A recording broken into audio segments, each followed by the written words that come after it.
ഭവനത്തോട് ചേർന്ന് ഭവനത്തിൻ്റെ വിഷയം പ്രാർത്ഥിക്കാൻ വേണ്ടി കടന്നു വന്നിരിക്കുകയാണ്. നമുക്ക് എല്ലാവർക്കും അറിയാവുന്നതുപോലെ ചില ദിവസങ്ങൾക്ക് മുമ്പ് കർത്താരദാസിൻ്റെ ജീവിതത്തിൽ ഒരു ശാരീരിക പ്രയാസങ്ങളുണ്ടായി. അത് മരണത്തോളമായി പോകുന്ന സന്ദർഭത്തിൽ എത്തുവാനിടയായി തീർന്നു. എന്നാൽ നമുക്ക് വചനപ്രകാരം എനിക്ക് ജീവിക്കുന്നത് ക്രിസ്തുവും മരിക്കുന്നത് ജീവിക്കുന്നത് ക്രിസ്തുവാണ്, മരിക്കുന്നത് ലാഭമാണ് എന്ന് പറയുന്ന അനുഭവമാണ് നമുക്കുള്ളത്. പക്ഷെ എന്നാലും നമുക്ക് ശാസ്ത്രം വന്നതിന് ശേഷം അടുത്ത ദിവസം മരിച്ചാൽ മതി എന്ന് പറഞ്ഞു കഴിഞ്ഞാൽ അതല്ല. എല്ലാറ്റിനും അതിൻ്റെതായ ക്രമമുണ്ട്.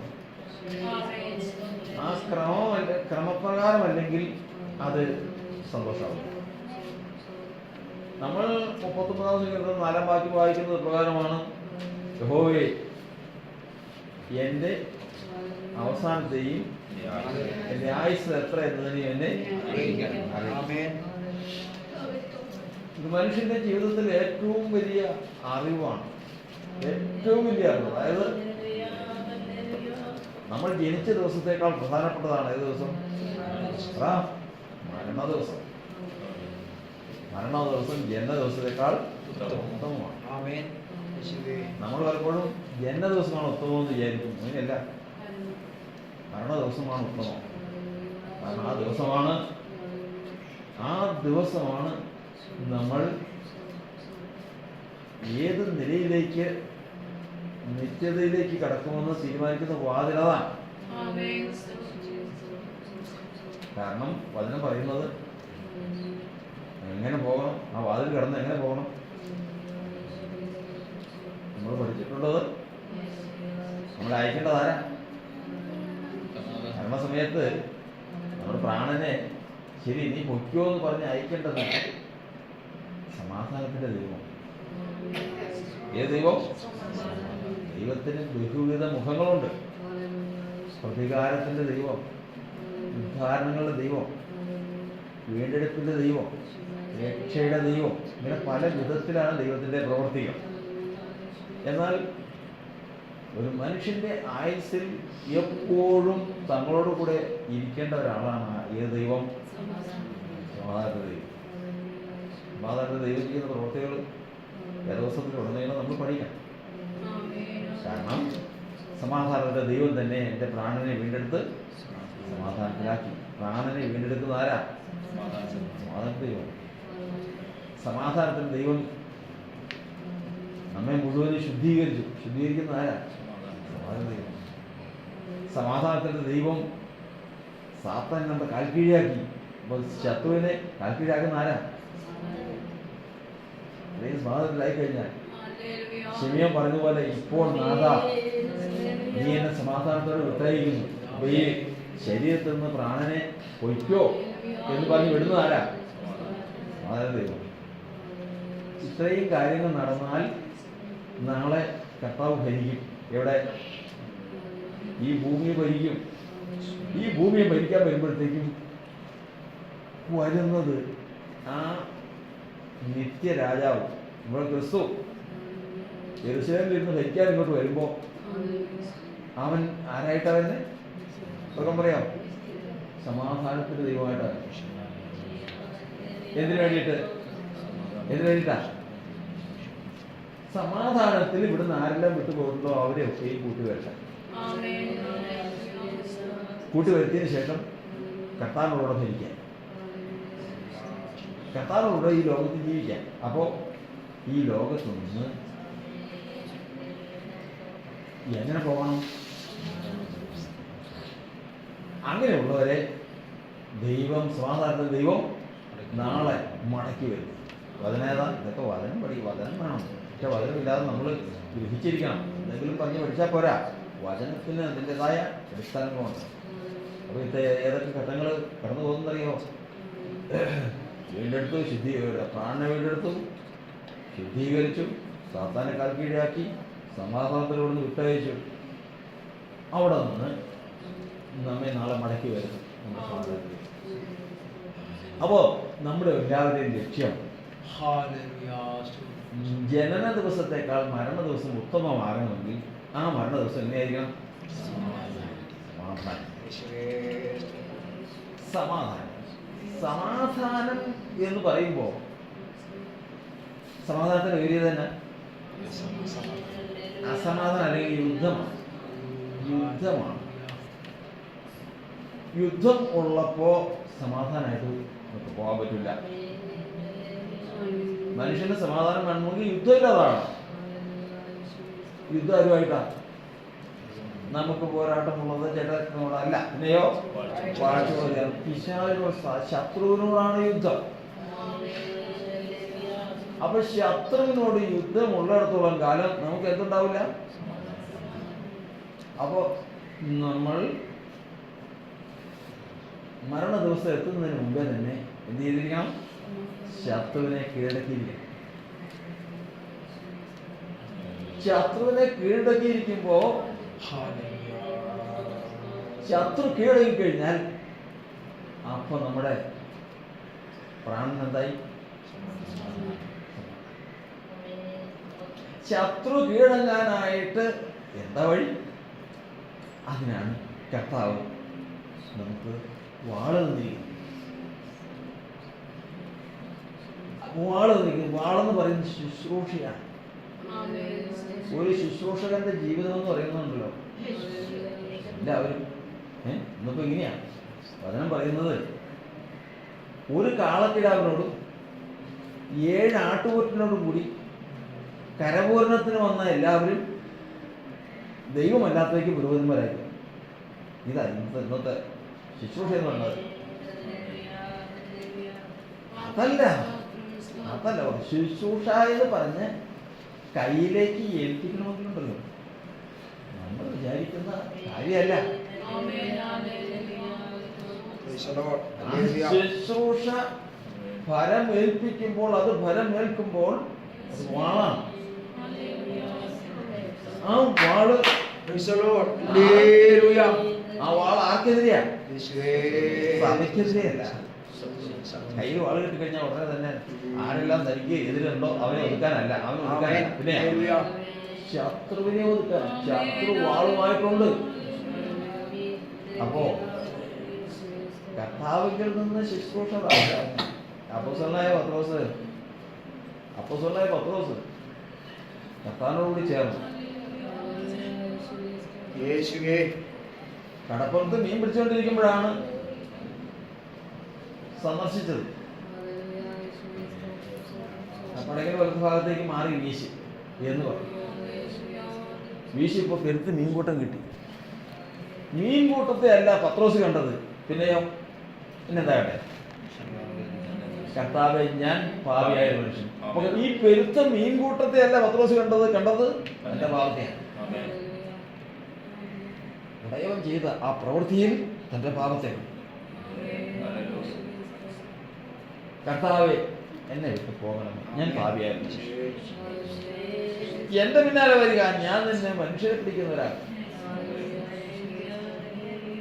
അപ്പൊ തന്നെ ശുശ്രൂഷ ആയെന്നാണ് വിചാരിക്കുന്നത്. അനേകർ പ്രസംഗിക്കുന്നത് കേട്ടത് അങ്ങനെ. അത് പ്രവൃത്തിയാകും. അതിനൊക്കെ ഓരോ ഘട്ടങ്ങളുണ്ട്. അവിടെ മുതൽ പ്രവർത്തിക്കാൻ തുടങ്ങി. പലപ്പോഴും ചോദിച്ചു, പത്രോസ് സംശയം ചോദിച്ചു, കർത്താവേ, വള്ളവും വലയും വിട്ട് ഞാൻ നിന്നെ അനുഗമിച്ചതാണ്, എന്ത് കിട്ടും?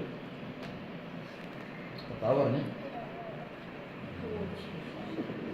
ഇസ്രായേൽ ഗോത്രം 12 നിങ്ങൾ 12 പേരിരുന്ന് ന്യായം ചെയ്തു. ഏറ്റവും ആദ്യം പറഞ്ഞെന്താ? മനുഷ്യരെ പിടിക്കുന്നവരാ. ഇപ്പൊ രണ്ടാമത് പറഞ്ഞെന്താ? ഇസ്രായേൽ ഗോത്രം 12 സിംഹാസനത്തിൽ ഇരുന്ന് ന്യായം വിധിക്കും. കേട്ടപ്പോൾ സന്തോഷമായി. കുറച്ചാളോടെ കഴിഞ്ഞ് കർത്താവ് പറഞ്ഞു, നിങ്ങൾ മനുഷ്യപുത്രനെ ആരെന്ന് പറയുന്നു? ഞാൻ ആരാന്ന് നിങ്ങൾ വിചാരിച്ചിരിക്കുന്നത്? ഏലിയാവെന്ന് ചിലർ പറയുന്നു, പ്രവാചകനെന്ന് പലരും പറയുന്നു. പക്ഷെ അതല്ല പ്രശ്നം. നിങ്ങളാരെന്ന് പറയും. നീ എന്താ വിചാരിച്ചത്? നീ ജീവനുള്ള ദൈവത്തിന്റെ പുത്രനായ ക്രിസ്തു ആകുന്നുവെന്ന് അപ്പോസ്തലനായ പത്രോസ് പറഞ്ഞു. യേശു പറഞ്ഞു, പത്രോസേ, മാംസരക്തങ്ങളല്ല നിനക്ക് ഇത് വെളിപ്പെടുത്തി തന്നത്, പിന്നെയോ സ്വർഗസ്ഥനായ എന്റെ പിതാവാണ് നിനക്ക് ഇത് വെളിപ്പെടുത്തി തന്നത്. അപ്പൊ അവന് വെളിപ്പാടായി. ഇപ്പൊ എത്രാമത്തെ വാക്കായി? ഒന്ന്, മനുഷ്യൻ പിടിക്കുന്ന ഒരാൾക്ക്. പിന്നെ സിംഹാസനത്തിൽ ഇരിക്കാൻ കൃപ നൽകും. മൂന്നാമത്തത് എഴുതിയിരിക്കുകയാണ്. മൂന്നാമത്തെ ഘട്ടം വന്നിരിക്കുകയാണ്. അവന് കൃത്യമായ വെളിപ്പാടുണ്ടായപ്പോ കർത്താവ് പറയുകയാണ്, എന്താണ്? ഇതാ സ്വർഗരാജ്യത്തിന്റെ താക്കോൽ ഞാൻ നിനക്ക് തരാം. നിങ്ങൾ ഭൂമിയിൽ കെട്ടുന്നത് സ്വർഗത്തിൽ കെട്ടുന്നു, നിങ്ങൾ ഭൂമിയിൽ അഴിക്കുന്നത് സ്വർഗത്തിൽ അഴിഞ്ഞിരിക്കും. വാഗ്ദത്തം കഴിഞ്ഞു. ഒടുവിൽ കർത്താവ് മരിക്കുകയും ചെയ്തു, അങ്ങ് പോവുകയും ചെയ്തു. എല്ലാം തീർന്നത്. പറഞ്ഞ വാക്കുകളൊക്കെ അവിടെ പോയി. നടക്കുമായിരിക്കും. ഒടുവിൽ കർത്താവ് മരിച്ചടക്കപ്പെട്ട് ഉയർത്തെഴുന്നേറ്റ് വിളിച്ചു കഴിഞ്ഞപ്പോ കർത്താവ് പത്രോസിനോട് ചോദിച്ചു, പത്രോസേ, ഈ നിൽക്കുന്ന മറ്റുള്ളവരെക്കാൾ കൂടുതൽ നീ എന്നെ സ്നേഹിക്കുന്നുണ്ടോ? യേശു സ്നേഹിക്കുമ്പോൾ ഒരു പ്രത്യേകതയുണ്ട്. യേശുവിനെ സ്നേഹിക്കുന്നവരുണ്ട്, യേശു സ്നേഹിക്കുന്നവരുണ്ട്. യേശുവിനെ ഏറ്റവും കൂടുതൽ സ്നേഹിച്ചാലും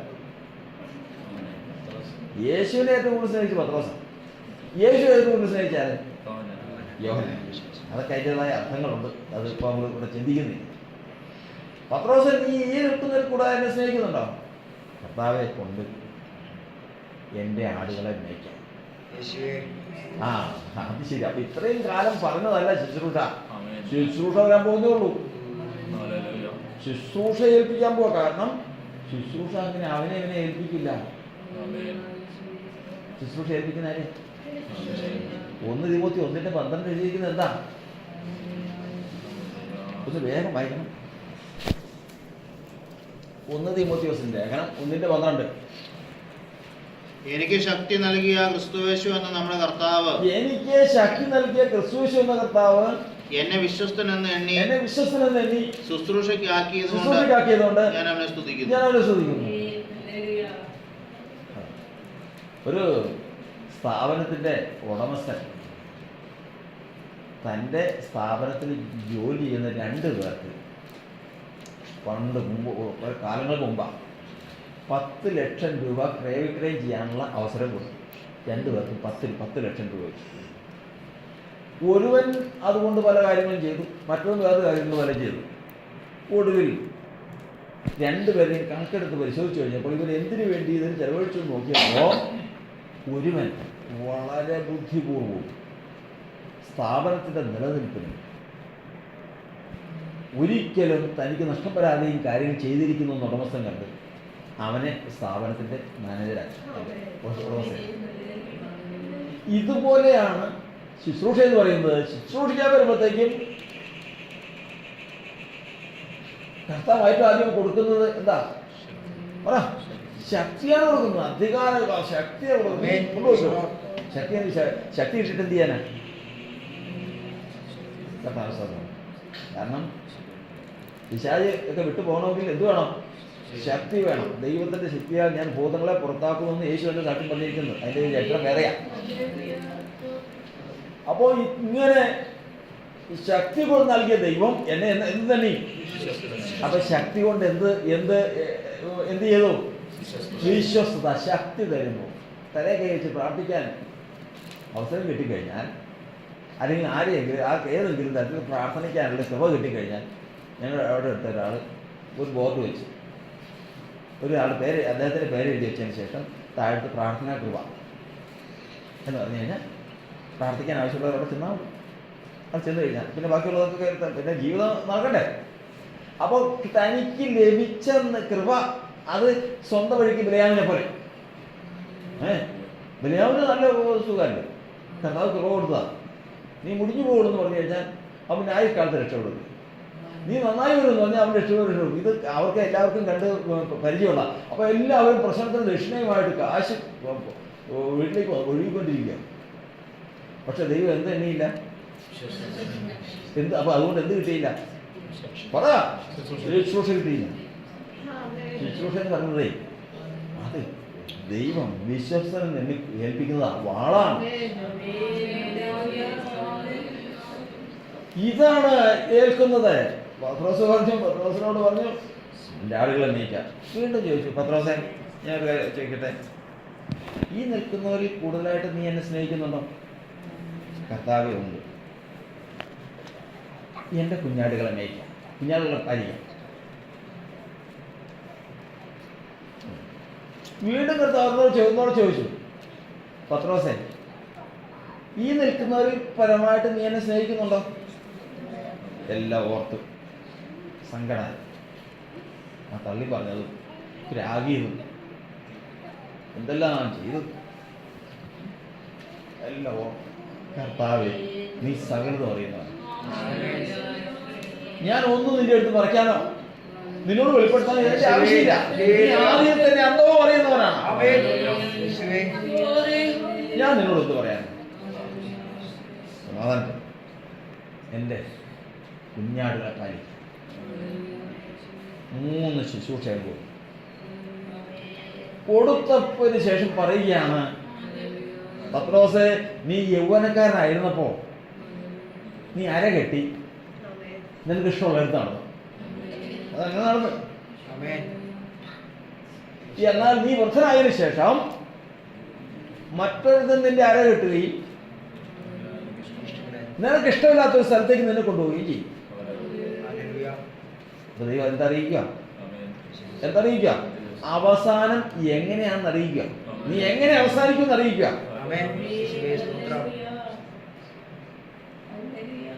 ഇന്ന വിധം മരണം കൊണ്ട് നീ ദൈവത്തെ മഹത്വപ്പെടുത്തുമെന്ന് കർത്താവ് പ്രവചിച്ച് പറഞ്ഞതാ. അതിന്റെ അവസാനം എങ്ങനെയാകുമെന്ന് പത്രോസിന് ബോധ്യം കിട്ടി. അപ്പൊ എപ്പോഴാണ് കിട്ടിയത്? ശുശ്രൂഷ ഉടയവൻ ശുശ്രൂഷ വിശ്വസ്തനെന്ന് തന്നെ ശുശ്രൂഷ കയ്യിൽ കിട്ടിയപ്പോഴേക്കും ഇത് എങ്ങനെ അവസാനിക്കുമെന്ന് ബോധ്യമായി. പകുതി സമാധാനമായി. കാരണം നക്ഷത്രങ്ങൾ പോലി ലോകെ ശോഭിച്ചവരിൽ ചിലരെ കാണുന്നില്ലേ, ഞാനീ ലോകെ ശുദ്ധർ കൂട്ടത്തിൽ. ഓരോ പേരായിരുന്നു എൻ്റെ ദൈവമേ. ഞാൻ ഓരോ ചരിത്രങ്ങൾ ഓരോരുത്തരുടെ പഠിക്കുമ്പോൾ ആ ഓരോരുത്തരുടെ ആ സംസാരങ്ങളും അഹങ്കാര ശബ്ദങ്ങളും ഈ ലോകത്തിൽ യേശുനാമക്കാരനായിട്ട് ഏകദൈവ വിശ്വാസിയായിട്ട് ഞാൻ മാത്രമേ ഉള്ളൂ എന്നൊരു കർത്താവിന്റെ ദാസൻ ആവർത്തിച്ച് പല പ്രാവശ്യവും പറയുന്നത് ഈ കഴിഞ്ഞ ചില നാളുകൾക്കും ഞാൻ കേട്ടാ. പക്ഷെ അദ്ദേഹത്തിന് അതിൽ നിൽക്കാൻ പറ്റിയില്ല. അത്ര ഭയങ്കരമാണ് ഇത് ഈ ലോകത്തിലുള്ള. പക്ഷെ അവരാരും ഇതിലില്ല. അവസാനം ഇല്ലാതെ വന്നു. എന്ന് പറഞ്ഞാൽ അതിന് വേറെ ചില കാര്യങ്ങളുണ്ട്. ഇവിടെ പറയുകയാണ്, നീ ഇത് എന്നെ ഇട്ടിട്ട് പോകുന്നില്ല, നീ എന്നെ അറിയുന്നില്ല എന്ന് പറഞ്ഞാൽ അതൊന്നും നിലനിൽക്കില്ല. കാരണം നീ എനിക്ക് വേണ്ടി തന്നെ നിൽക്കും, കർത്താവിന്റെ നാമത്തിന് വേണ്ടി തന്നെ നീ നിൽക്കും. ഇങ്ങനെ അവസാനിക്കുകയും ചെയ്യും. പക്ഷെ ഒരു കാര്യം പറഞ്ഞില്ല. എന്ത് പറഞ്ഞില്ല? 2 കാര്യങ്ങൾ അറിയേണ്ടത്. എന്താ? യഹോവേ എൻ്റെ ആയുസ് എത്ര എന്നതിനെയും എൻ്റെ അവസാനത്തെ അറിയിച്ചു. എന്തറിയിച്ചില്ല? ആയുസ് എത്രയെന്ന് അറിയില്ല. എന്നാ തീരുമെന്ന് പറഞ്ഞില്ല. എന്ന് തീരുമെന്ന് പറഞ്ഞില്ല. തുടങ്ങി ശുശ്രൂഷ തുടങ്ങി. മഹത്തായിട്ടുള്ള ശുശ്രൂഷകൾ തുടങ്ങി കാലങ്ങളൊക്കെ അവസാനിക്കാനായപ്പോൾ പത്രോസ് ലേഖനത്തിൽ പ്രകാരം പറഞ്ഞു, എൻ്റെ കർത്താവ് എന്നോട് പറഞ്ഞു. എന്ത് പറഞ്ഞു? നിന്റെ കൂടാരം അഴിഞ്ഞു പോകാൻ സമയം. നിന്റെ കൂടാരം അഴിഞ്ഞു പോകാൻ സമയമായി. കൂടാരം അഴിഞ്ഞു പോകാൻ സമയമായപ്പോഴത്തേക്ക് ഹിസ്കിയാവിനെ പോലെ കിടന്നുകൊണ്ട് അയ്യോ ഞാൻ എന്ത് ജീവിക്കും. കർത്താവ് 15 വർഷോടെ കർത്താവ് എനിക്ക് ചില കാര്യങ്ങളൊക്കെ ഉണ്ട്, പിള്ളേരുടെ കാര്യങ്ങൾ ഒന്നുമല്ല. പത്രോസ് തൻ്റെ കൂടാരം അഴിഞ്ഞു പോകാൻ സമയമായിരുന്നു കേട്ട് കഴിഞ്ഞപ്പോൾ പെട്ടെന്ന് തന്നെ ചെയ്തെന്ന് പറഞ്ഞു. ഉടനെ തന്നെ പത്രോസ് കടലാസും മേശയെടുത്ത് ലേഖനം എഴുതി. ആർക്ക് വേണ്ടിയിട്ട്? സഭയ്ക്ക് വേണ്ടിയിട്ട്. തൻ്റെ കർത്താവിന്റെ നാമത്തിലുള്ള സഭയ്ക്ക് വേണ്ടിയിട്ട് ലേഖനം എഴുതി. അവന്റെ പ്രാണൻ എങ്ങനെയായി എന്ന് പറഞ്ഞേ? സമാധാനത്തിലായി. കാരണം അവനെ ഏൽപ്പിച്ച വാൾ ശത്രുവിന്റെ നേരെ തിരിച്ചു. ശത്രു ഇല്ലെന്ന് ഇന്നെന്തില്ല, ശത്രു ഇല്ല. ശത്രുവിന്റെ പ്രത്യേകത പറയാം. ശത്രുവിന്റെ പ്രത്യേകത ശത്രുവിന്റെ പ്രത്യേകത എന്ന് പറയുന്നത് 37-ാം സങ്കീർത്തനം 15-ാം വാക്യമായി. 37-ാം സങ്കീർത്തനം 15-ാം വാക്യം.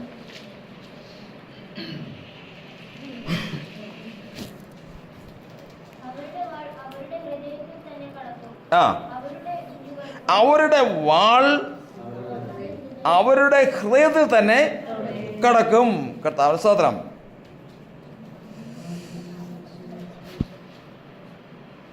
ദൈവത്തിന്റെ വചനം പറയുന്നത് ഗോലിയാത്തും ദാവീദുമായിട്ട് യുദ്ധത്തിൽ ആര് ജയിച്ചു?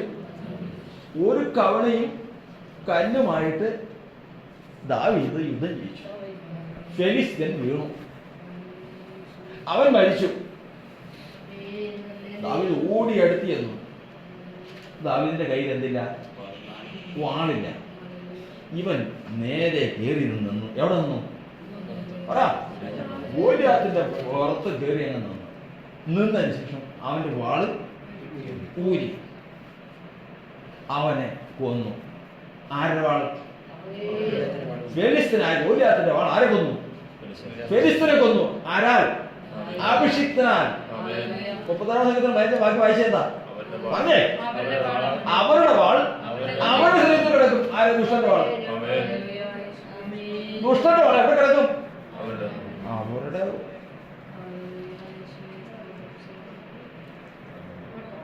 അത് വ്യവസ്ഥയാ. ദാവീദിന് പ്രാണന്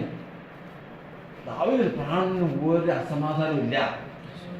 എന്താ കാരണം? സമാധാനം ഇല്ലാതാക്കുന്ന ആരാ എന്ന് പറഞ്ഞു? ശത്രുവാണ്. ഇന്ന് ദാവീദിന് മുമ്പിൽ ആരില്ല? ശത്രുവില്ല. കാരണം തന്റെ ശത്രുവിന്റെ വാൾ എവിടെ കിടന്നു? അവന്റെ പ്രാണനിൽ തന്നെ, അവന്റെ ഹൃദയത്തിൽ തന്നെ കിടന്നു.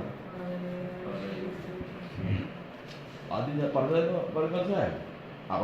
അപകടത്തിലേക്ക് എന്താണ് ഇതിൽ അപകടം എന്ന് പറഞ്ഞ് സൂചിപ്പിച്ചിട്ട് ഇരിക്കാനാണ്. മറ്റൊരു സംഭവം നോക്കാം. 1 ശമൂവേൽ പുസ്തകം 31-ാം അധ്യായത്തിന്റെ 3-ാം വാക്യം.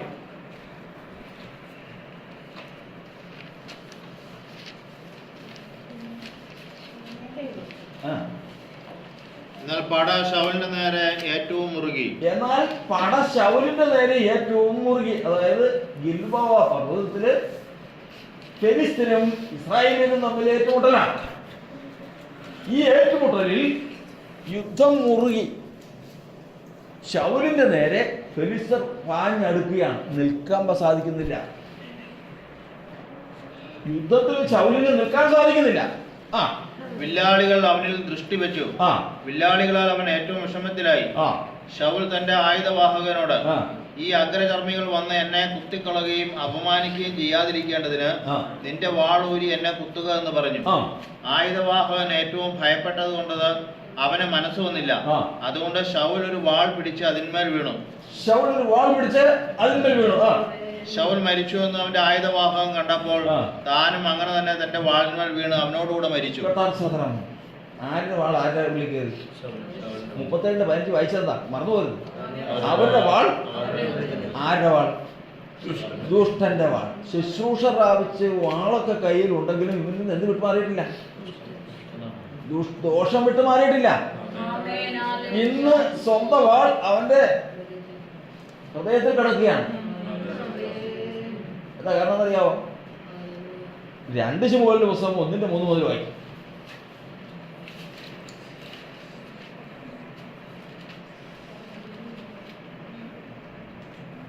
ദാവീദ് അവനോട്, നീ എവിടെ നിന്ന് വരുന്നു എന്ന് ചോദിച്ചതിന്, ഞാൻ ഇസ്രായേൽ പാളയത്തിൽ നിന്ന് ഓടിപ്പോരുകയാകുന്നു എന്ന് അവൻ പറഞ്ഞു.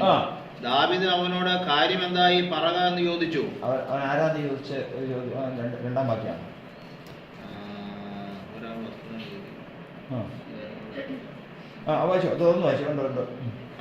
തോറ്റോടി പറകാന്ന് ചോദിച്ചു. അതിന് അവൻ, ജനം പടയിൽ തോറ്റോടി, ജനത്തിൽ അനേകർ പട്ടു വീണു, ശൗലും അവന്റെ മകനായ യോനാഥാനും കൂടെ പട്ടുപോയി എന്ന് ഉത്തരം പറഞ്ഞു. വർത്തമാനം കൊണ്ടുവന്ന ബാല്യക്കാരനോട് ദാവീദ്, ശൗലും അവന്റെ മകനായ യോനാഥാനും പട്ടുപോയത് നീ എങ്ങനെ അറിഞ്ഞു എന്ന് ചോദിച്ചതിന് വർത്തമാനം കൊണ്ടുവന്ന ബാല്യക്കാരൻ പറഞ്ഞത്, ഞാൻ യാദൃശ്യ ഗിൽബോ പർവ്വതത്തിലേക്ക് ചെന്നപ്പോൾ ശൗൽ തന്റെ കുന്തത്തിന്മേൽ ചാരി നിൽക്കുന്നതും തേരും കുതിരപ്പടയും അവനെ തുടർന്നടുക്കുന്നതും കണ്ടു. അവൻ പുറകോട്ട് നോക്കി എന്നെ കണ്ടു വിളിച്ചു, അടിയൻ ഇതാ എന്ന് ഞാൻ ഉത്തരം പറഞ്ഞു. നീ ആരെന്ന് അവൻ എന്നോട് ചോദിച്ചതിന് ഞാനൊരു അമാലേക്കൻ എന്ന് ഉത്തരം പറഞ്ഞു. അവൻ എന്നോട്, നീ അടുത്തു വന്ന് എന്നെ കൊല്ലണം, എന്റെ ജീവൻ മുഴുവൻ എന്റെ ഇരിക്കൊണ്ട് എനിക്ക് പരിഭ്രമം പിടിച്ചിരിക്കുന്നു എന്ന് പറഞ്ഞു. അതുകൊണ്ട് ഞാൻ അടുത്തിയെന്ന് അവനെ കൊന്നു. അവന്റെ വീഴ്ച ശേഷം അവൻ ജീവിക്കുകയും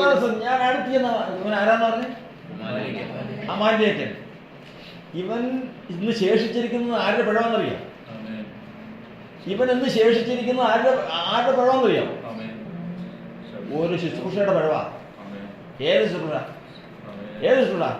ശൗലിനെ ഏൽപ്പിച്ച ശുശ്രൂഷ എന്ന വാളില് ഇവൻ തീർന്നു പോകേണ്ടതാ. ആ വാള് ഇവനെതിരെ നിൽക്കാത്തതിന്റെ അടിസ്ഥാനത്തിൽ ഇന്ന് അവൻ ശേഷിച്ചു. സ്വന്തം വാൾ ശൗലിന്റെ ഹൃദയത്തിൽ കണ്ടു. ആ ശേഷിച്ചവൻ വരികയാണ്. നീ ഇങ്ങ് വരാൻ പറ. ശൗൽ പറഞ്ഞു, നീ ഇങ്ങ് വരാൻ പറ. അവൻ ചെന്നു. നീ ആരാ? ഞാൻ രാമാലിലേക്കൻ. പെട്ടെന്ന് ഓർമ്മ വന്നു, കർത്താവ് അമാലേക്കരെ നശിപ്പിക്കാനായിട്ട് അഭിഷേകം തന്ന് അധികാരം തന്ന് എല്ലാ ജനത്തെയും എന്നോട് കൂടെ അയച്ചതാണ്. അന്ന് അത് ഞാൻ ചെയ്തിരുന്നെങ്കിൽ ഇന്ന് ഇവരുണ്ടാകുമായിരുന്നില്ല. ഇന്ന് ശൗലിന്റെ തല മാറ്റിവെക്കാൻ, വെട്ടുവാൻ അമാലേക്കൻ ശേഷിച്ചിരിക്കുന്നു. ഇവിടെയാണ് ശുശ്രൂഷയെ സംബന്ധിച്ച് ഭയപ്പെടണമെന്ന് പറഞ്ഞത്. ദൈവത്തിന്റെ ആത്മാവ് ആർക്ക് ശുശ്രൂഷ കൊടുത്തിട്ടുണ്ടോ അത് വാളാണ്. വാൾ അടക്കി വെക്കുന്നവൻ ആരാ? വചനം പറയണം. വാൾ അടക്കി വെക്കുന്നവൻ ശപിക്കപ്പെട്ടവനാണ്. കർത്താവ് തന്റെ ജനത്തോട്, തന്റെ ദാസന്മാരോട് ഇപ്രകാരം പറഞ്ഞു, നിനക്ക് അവരോട് ദയവ് തോന്നരുത്, നിനക്ക് അവരോട് കനിവ് തോന്നരുത്. കാണുമ്പോ തോന്നും, സാരമില്ല, സ്ത്രീകളാണ്, കുട്ടികളാണ്, മനുഷ്യനാണ്, കനിവ് തോന്നരുത്. കാരണം നിന്റെ വാൾ അവനെ തീർത്തില്ല എങ്കിൽ അവന്റെ വാൾ നിന്നെ തീർക്കും. നിന്റെ വാൾ നിന്റെ ഹൃദയത്തിൽ കടക്കുക തന്നെ ചെയ്യും. അതുകൊണ്ടാണ് ഇതിലേക്ക് ഇറങ്ങുമ്പോ കർത്താവിന്റെ വചനം പറയുന്നത്, മുഖം നോക്കുന്നില്ല. വാളാണ് കയ്യിലിരിക്കുന്നതെങ്കിൽ ലേവ്യ ഗോത്രത്തോട് പറഞ്ഞതുപോലെ യഹോവയുടെ പക്ഷത്തുള്ളവൻ മാറി നിൽക്കട്ടെ. ഇന്ന് യഹോവയുടെ പക്ഷത്തുള്ളവൻ മാറി നിൽക്കാൻ പറഞ്ഞു കഴിഞ്ഞാൽ ഭൂമിയിൽ നല്ലൊരു ശതമാനം പേര് മാറി നിൽക്കും. പക്ഷെ പ്രവൃത്തിയിലേക്ക് വരുമ്പോഴാണ് പ്രശ്നം. കൊന്നുകളയാൻ പറഞ്ഞു. വിഗ്രഹത്തെ ആരാധിച്ചവരെയൊക്കെ കൊന്നുകളയാൻ. അവർ അവരവരുടെ കൂടാരങ്ങളിലേക്ക് കടന്നു. ഓരോ കൂടാരങ്ങളിലേക്ക് കടന്നു. വിഗ്രഹത്തെ ആരാധിച്ചവരെ മുഴുവൻ കൊന്നുകളയും. കൊന്നവരുടെ കൂട്ടത്തിൽ സ്വന്തം അപ്പനുണ്ടായിരുന്നു, സഹോദരനുണ്ടായിരുന്നു, മകനുണ്ടായിരുന്നു, മകളുണ്ടായിരുന്നു. ഇങ്ങനെ അനവധി ആളുകൾ സ്വന്തപ്പെട്ടവരെയാണ് കൊന്നത്. ദൈവത്തിന്റെ വചനം പറയുന്നത് അത് മുഖം നോക്കിയുള്ള ശുശ്രൂഷ അല്ലാതെ, സൈന്യങ്ങളുടെ ദൈവത്തിന്റെ പക്ഷക്കാരനായിട്ട് മാറി നിന്ന് ദൈവം വിശ്വസ്തനെ താക്കോൽ ഏൽപ്പിച്ചു കഴിഞ്ഞാൽ, വാള ഏൽപ്പിച്ചു കഴിഞ്ഞാൽ, അതിനാൽ ശത്രു ഒടുങ്ങിയിരിക്കണം. ഇല്ല എങ്കിൽ ആ ശത്രു നിലനിൽക്കും. സമാധാനത്തോടെ ഇവിടുന്ന് പോകാൻ പറ്റില്ല. സമാധാനത്തോടെ ഇന്ന് ദൈവത്തിന്റെ ജനമേ ഒരിക്കൽ ഇവിടെ വന്നപ്പോ തന്നെ ദൈവത്തിന്റെ ആത്മാവ് എന്റെ ഹൃദയത്തിൽ തന്നത് ശുശ്രൂഷ തീർന്നിട്ടില്ല. കർത്താവിന്റെ ദാസന് ശുശ്രൂഷ തീർന്നിട്ടില്ല. ഇന്നും ഊരിപ്പിടിച്ച വാളുമായി ശത്രു ഉണ്ട്. സഭയ്ക്കെതിരെയുണ്ട്, ദാസനെതിരെയുണ്ട്, ഈ ഭവനത്തിനെതിരെയുണ്ട്. ആ ശുശ്രൂഷ അത് ഒതുങ്ങാതെ സമാധാനത്തിൽ നമ്മൾ പോകാമെന്ന് ധരിക്കരുത്. അധികാരത്തിന്റെ ശുശ്രൂഷ ശത്രുവെ ഇല്ലാതാക്കുവാൻ അവന്റെ വാൾ അവന്റെ ഹൃദയത്തിലേക്ക് തന്നെ കടക്കുമെന്ന് ഈ ശുശ്രൂഷ വെളിപ്പെട്ടാൽ ശത്രു അവന്റെ ഹൃദയത്തിലേക്ക്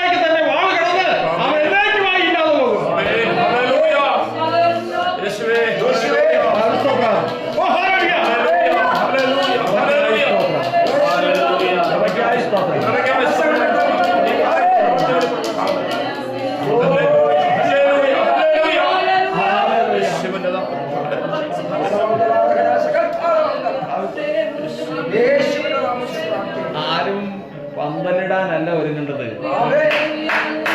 വെട്ടി മേടിക്കാനല്ല ഒരുങ്ങേണ്ടത്. അതൊക്കെ ഉടയവൻ ചെയ്യേണ്ട കാര്യങ്ങളാണ്. അതൊക്കെ ഉടയവൻ ചെയ്യേണ്ട കാര്യങ്ങളാണ്.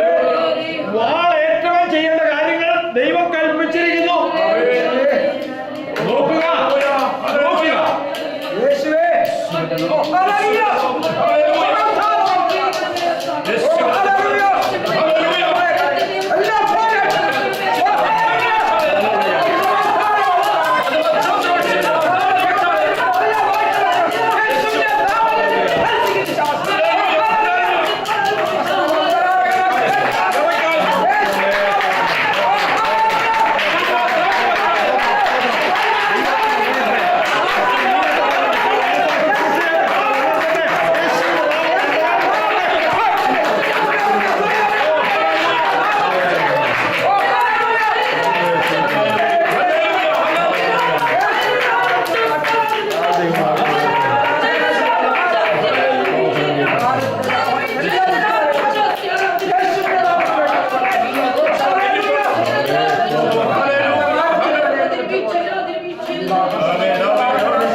നിർമ്മിത കഥകളെ ആധാരമാക്കിയിട്ടുള്ള സംസാരമല്ല ഇത്. 33 വർഷം ഇന്ന് 33 വർഷം കഴിയുക.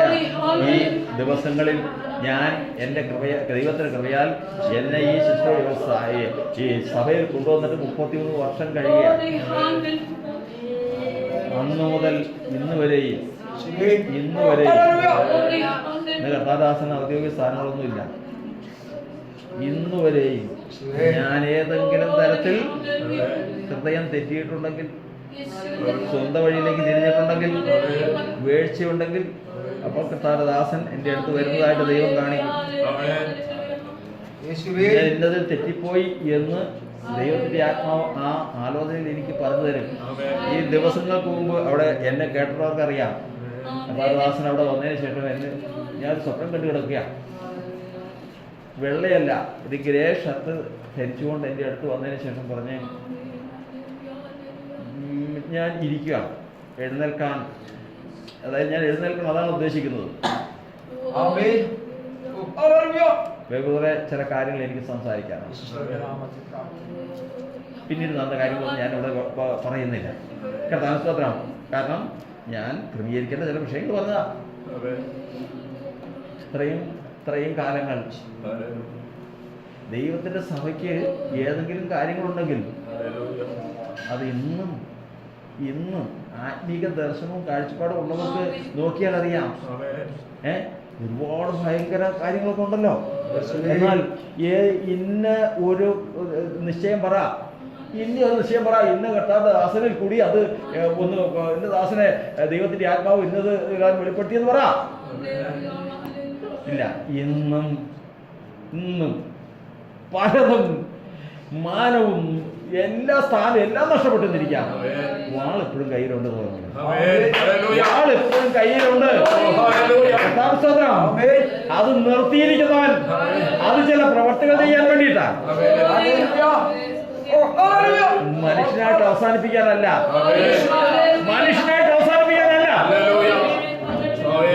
ആ ശുശ്രൂഷ തീർന്നു പറഞ്ഞാൽ അത് തീർന്നു പറഞ്ഞാൽ നമ്മൾ പറഞ്ഞാൽ പോരാ. പെരിങ്ങാട് സെമിത്തേരിയിൽ പോയി എല്ലാം റെഡിയാക്കിയിട്ട് അത് അങ്ങനെയൊന്നും കാര്യങ്ങൾ നടക്കില്ല. അതൊക്കെ ദൈവം ചെയ്യേണ്ട പ്രവൃത്തികളാ. ഇവിടെ ശേഷിച്ച ചില പ്രവൃത്തികൾ നിൽക്കും. ആത്മീക ദൃഷ്ടിയുള്ളവനറിയാം. ഇന്ന് ഈ സഭയുടെ അവസ്ഥ ഇന്ന് കണ്ട് കർത്താവിന്റെ ദാസനൊക്കെ പോയാൽ സമാധാനത്തോടെ പോകുന്നുണ്ടോ?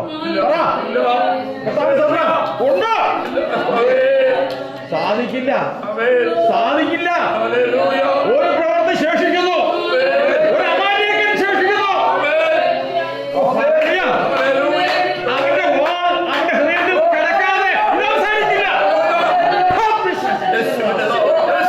ദൈവസഭയ്ക്കെതിരെ നിൽക്കാൻ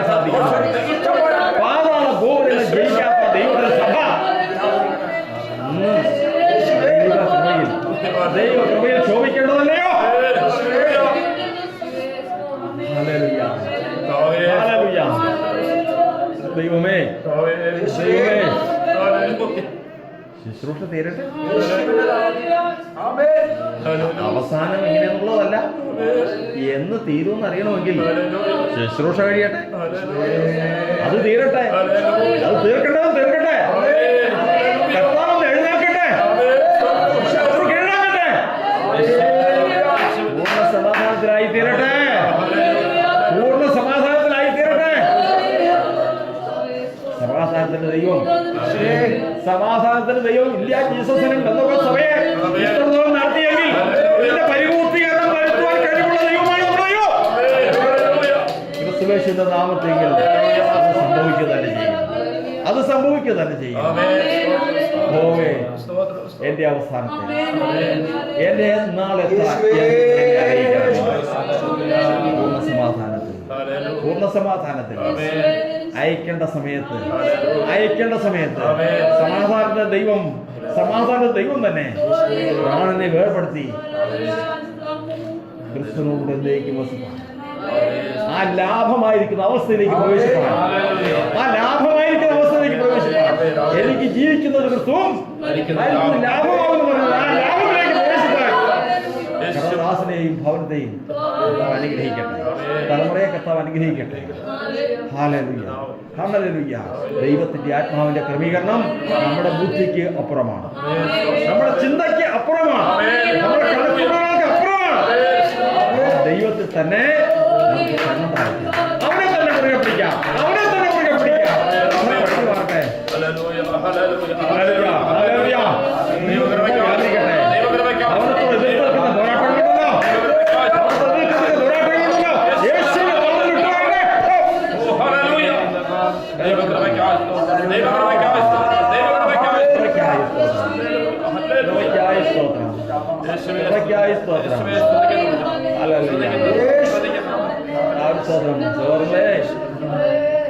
ചോറിലെ വചനം പറയുന്നത് ശൗലിന് സമാധാനത്തോടെ മരിക്കണമെങ്കിൽ ഈ ലോകത്തിൽ ഭൂമിയിൽ അമാലേക്കൻ എന്ന് പറഞ്ഞ ഒരാളുണ്ടാകാൻ പാടില്ല. കാരണം അമാലേക്കൻ എന്ന് പറയുന്ന ആരെങ്കിലും ഉണ്ടെങ്കിൽ അവനെ മുഴുവനും ഇല്ലാതാക്കാനുള്ള അഭിഷേകമാണ്, ശുശ്രൂഷയാണ് ശൗലിന് കൊടുത്തിരിക്കുന്നത്. അമാലേക്കൻ ശേഷിച്ചിരിക്കുകയും ശൗല് പോകാൻ പോവുകയും ചെയ്തു കഴിഞ്ഞാൽ എങ്ങനെ സമാധാനം വരും? ഇല്ല, ഇല്ല. ഇതാ ഇന്ത്യാജിസിനെ ബന്ധക സഭയ്ക്കെതിരെ, അവനെതിരെ, വ്യക്തികൾക്കെതിരെ നിൽക്കുന്ന ദോഷം അത് ആത്മീയ ദൃഷ്ടിയുള്ളവർക്കേ അറിയാവുന്നു. നെടുവേർപ്പെട്ട് കരയുന്ന ജീവിതങ്ങളുണ്ട്, നെടുവേർപ്പെട്ട് കരയുന്ന ജീവിതങ്ങൾ. കർത്താവിന്റെ സ്തോത്രം.